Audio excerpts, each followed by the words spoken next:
Hello there, and welcome to the Kluge Wealth Advisor Group Client Connect video for February 2026. In this month's video, we're going to touch on a few housekeeping items. We're going to go back to the basics and talk about the principal residence tax exemption. We're going to do a monthly market recap, a portfolio recap, and then we're going to touch on a couple of your frequently asked questions. There's a lot to cover this month, so let's just jump right into it. In terms of housekeeping items for the month of February, there's two key items I want to make sure we cover off. The first was just highlighting a recent webinar conversation that we had with Wellington Altus's Chief Market Strategist, Dr. James Thorne, where we cover off some of the historical background to today's headlines, as well as his views on the path forward. And in regards to these webinars, we will be doing a number of these throughout the course of the year, and we want to make sure that they're relevant. So if there's any questions you have or any topics you want covered, please let us know. The second item I want to cover off was just tax packages. Again, just a brief reminder that tax packages will be out just as soon as we can. However, we are at the mercy of the slip issuers that have up until March 31st to deliver the information to us. But as I said, as soon as we get all that information out, we will get it out to you just as soon as we can. So in this edition of Back to the Basics, we're going to cover off some questions we've seen around the principal residence exemption. Over the course of the last few months, we've been working on some estate plans for clients in conjunction with the Wellington Altus Advanced Wealth Planning Group, as well as our outside professional network. Now, in terms of principal residences in Canada, generally, the sale of your principal residence is a tax-free event. There is no capital gains tax due. And there are a few exceptions to this, most common being that you're a non-resident, that your CRA believes you're in the business of buying and selling homes or flipping homes, or you fail to report that sale of your primary residence on your tax return. So it is important to remember to do that if you want to receive the tax-free status. Now, there are a couple of common nuances with the rules around principal residences that it's important to understand. The first is that there's some very broad language around what defines your principal residence. The language that they use is that it is somewhere where you ordinarily inhabit. So that is very, very broad, and that also can and does include recreational property. So that's something to keep in mind. And the second thing it's important to keep in mind is that you can select which of your properties was your principal residence for tax purposes on a year-by-year basis. You can only have one per year, but you can shift it.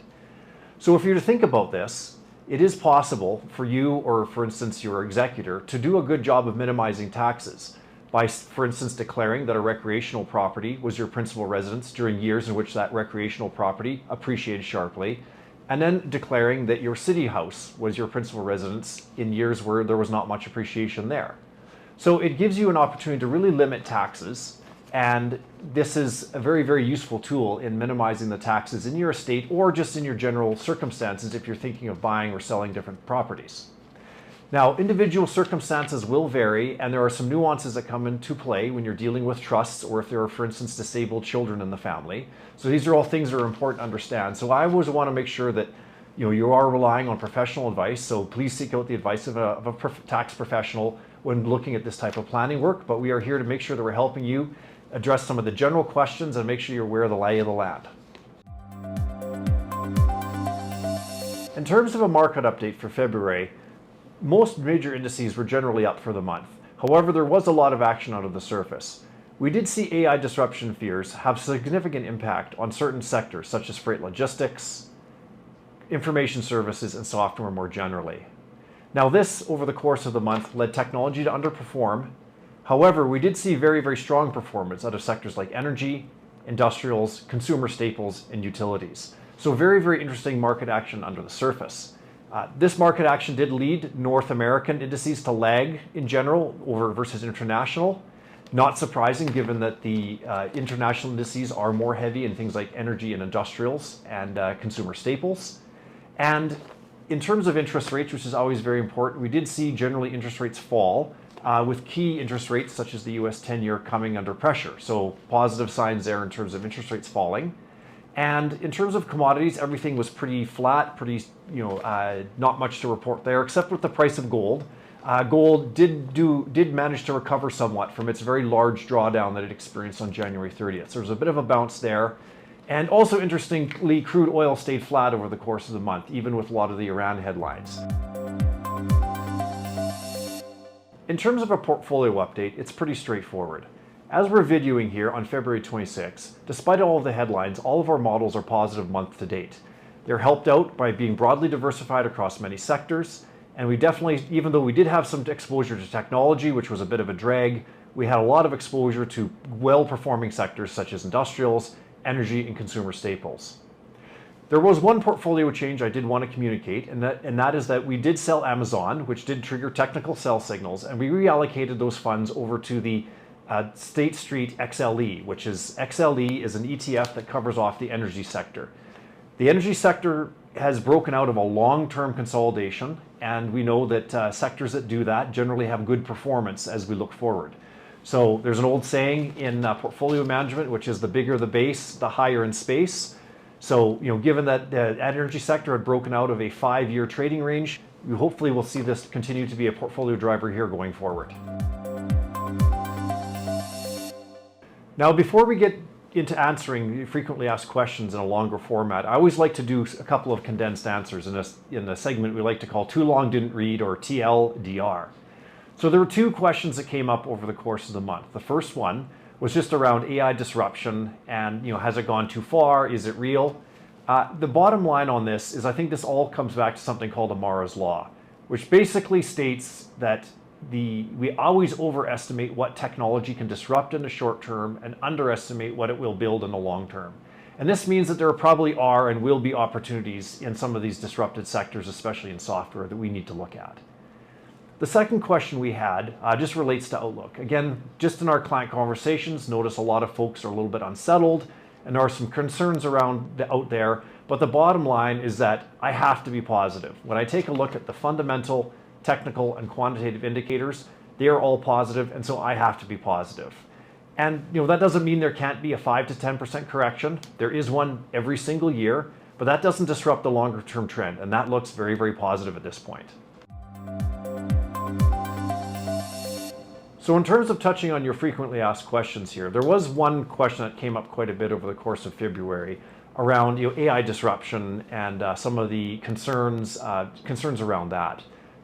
Just by a bit of background, over the course of the month, you did see a number of headlines as well as releases from Anthropic that did lead to a pullback in the technology space due to fears about the disruption of white-collar work, as well as the ability of major corporations to build their own enterprise software and effectively stop subscribing to products created by companies like Workday, Monday, or Salesforce or CrowdStrike. Now, these concerns also filtered through into almost every sector. Any business in any sector that touched information management in any way seemed to be touched in some, seemed to see some disruption in some degree. You can see that in the financial sector, where companies like Apollo and Blue Owl, which do have large investments and credit portfolios tied to software companies, saw their stocks decline. And you can even see that filter through a little bit into traditional banks. Now, there's a couple points we want to make about this, and really 3 things I want to keep in mind here. The first is that whenever we see any headlines around technological disruption, we always have to bear in mind something called Amara's Law. Now, Amara's Law states that Amara's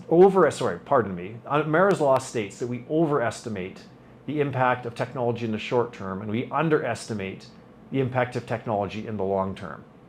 Or if you think of it a different way, is we overestimate the ability of AI to disrupt business today and underestimate the ability of AI to build business tomorrow. Second thing to keep in mind here is that big companies are going to be very reluctant to tear out their enterprise software. The reason for that is they've built their entire processes, all of their workflow, everything that they do is built around these software systems. And so even if a better option was available, they're going to be very slow at making this change because it's highly disruptive. And disruption like that does reduce profit margins. And so there's a lot of incentive to work with existing providers to come up with better solutions. The third thing to keep in mind is that there will be winners and losers. That is not a doubt. But the winners are going to self-disrupt. They are going to create a system where they put AI agents on top of their own software, so they're able to work collaboratively with their clients so that they can enhance the use of their systems, not have their systems torn out, so to speak, by major enterprise. So all this leads to the fact is that when you get a disruption like this, you really want to take a deep breath, step back, and really say, look, there's probably an opportunity here. And that's exactly what we're doing. We are looking for an opportunity, and we think that one will come out of this. However, we want to be very careful. But to really put this into stark relief here is we've got a situation now where at least on paper, you have many technology companies where they have superior earnings growth, superior profit margins, superior balance sheet, trading at discounts to companies that that are inferior in each of those ways. Now, we want to make sure that we step back and understand the situation and sort the winners from the losers. But I really do think there is an opportunity here. And this is a situation, again, where we have to think back to Amara's Law. We have to think about the reluctance of large organizations to make broad wholesale changes at the drop of a hat. And we also have to remember that these tech companies are run by, the winner is going to be run by smart people that self-disrupt and adapt to the new environment. Now, if you want to discuss this further, I'm happy to. Again, just let me know, send an email, pick up the phone, give me a call. We are here to help and here to discuss. So in terms of the next question we want to touch on, and that was just one we saw that came up quite frequently around Outlook. Now, in terms of addressing this question, I want to zoom out to the bigger picture here and acknowledge the fact is that I hear from client conversations and client questions, and I understand from broader reading that a lot of folks are feeling very unsettled here. And this is not, this is not unexpected. This is not surprising in some ways. There's been a lot of headlines come out, whether you're talking about geopolitics with a potential war in Iran, whether you're talking about AI disruption, whether you're talking about a new Fed chair, or what is the US Supreme Court going to do and how could that affect trade negotiations and such. These are all very valid concerns, and they do contribute to this feeling of being unsettled. And another way of sort of talking about this feeling of being unsettled is saying, look, like there's a wall of worry. But I also want to share this perspective here about this wall of worry, and that wall of worry is actually a good thing, and that if you take a look at history, as quantified by Fundstrat, 75% of the time the market goes up, which means that markets are very good at climbing walls of worry. So that's something we have to keep in mind. It's very important to remember that markets are very good at climbing this wall of worry, and almost 75% of the time they do. Now, the other thing that we have to bear in mind here is, in addition to this wall of worry, which is ironically a contrarian positive, is the idea that, look, let's take a look at the rest of the bigger picture situation. We have very strong corporate earnings from our most recent earnings season. Revenues are up, margins are up. We have all sorts of different industries starting to do well. It's not just the AI hyperscalers making returns anymore. You're seeing returns in small caps. You're seeing returns in international markets. You're seeing returns all over the place. And that's not a bad thing. That is a positive thing, and that indicates some other positive indicators underneath the surface, right? I mean, fundamentally as well, at least in terms of the U.S. economy, things are going very well, and it appears definitely like the pace of the private sector economy is picking up. In some of the most sensitive areas, such as freight, we're starting to see situations where levels of what they call freight rejection are at highs we haven't seen in almost 5 years. What that means is that there's so much freight that needs to be shipped is that shippers are not accepting long-term contracts to ship. They're just taking spot rates. So, they see, and they're over the next, at least over the next year to 2 years, that they're going to be shipping so much at higher current spot rates that they don't want to take contracts.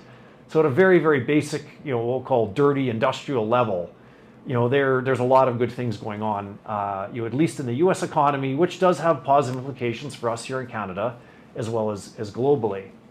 The other thing to bear in mind as well is that we do have a lot of positive technical signals, as well as a lot of positive quantitative data that supports us here. Now, I always want to emphasize that quantitative studies do not predict anything, but they do tell you how is the table set, how is the stage set. And if we look at major quantitative indicators like the turn of year study, the January barometer, as well as others, if we put those together, collectively we see that there's something like an 85% chance of a mid-teens return this year if you were to aggregate those indicators together. Now, that's not a guarantee. The other 15% could happen, but it does say that there's a lot of positive tendencies, and those positive tendencies are then matched by other factors, such as those fundamentals we just talked about here. So in the face of all this, it is very difficult to be negative, very difficult to be negative. In fact, I can't be negative in the face of that sort of information. And that doesn't mean to say that you won't see a 5 or 10% correction, because that's normal in markets. Almost every single year you do see one. If we think back just even over the last few years, we definitely saw that in 2023, there was a 10% correction. 2024, there was a 10% correction through September and October. 2025, we had the 20% April tariff terror. And so if we were to move forward here this year and see a 10% correction because it happened to be a US midterm election year, that's not abnormal. That's a normal market that is just cycling through and doing what it should do and climbing that wall of worry. So again, I realize I'm giving a very broad brush and giving perhaps a more of a general answer here, but if you do want to discuss this more or touch on this in a little more detail, please, again, pick up the phone, email. We're here to help and happy to answer your questions and discuss any concerns that you do have. In wrapping up February's video, we covered off a lot of material. We had a couple of housekeeping items that we touched on. We discussed some back to the basics segment where we reviewed the principal residence exemption. We had a portfolio update, we had a market update, and we discussed two of your frequently asked questions, one around AI disruption and one around the outlook. Now, if any of this causes any questions or anything you do want to discuss in more detail, I would just emphasize that the whole team is here to help. Please pick up the phone, email us, communicate any way you can. We are here to help and happy to have a discussion about any concerns or questions that you have. Hope everything is continuing to go well, and we'll look forward to speaking with each and every one of you very soon.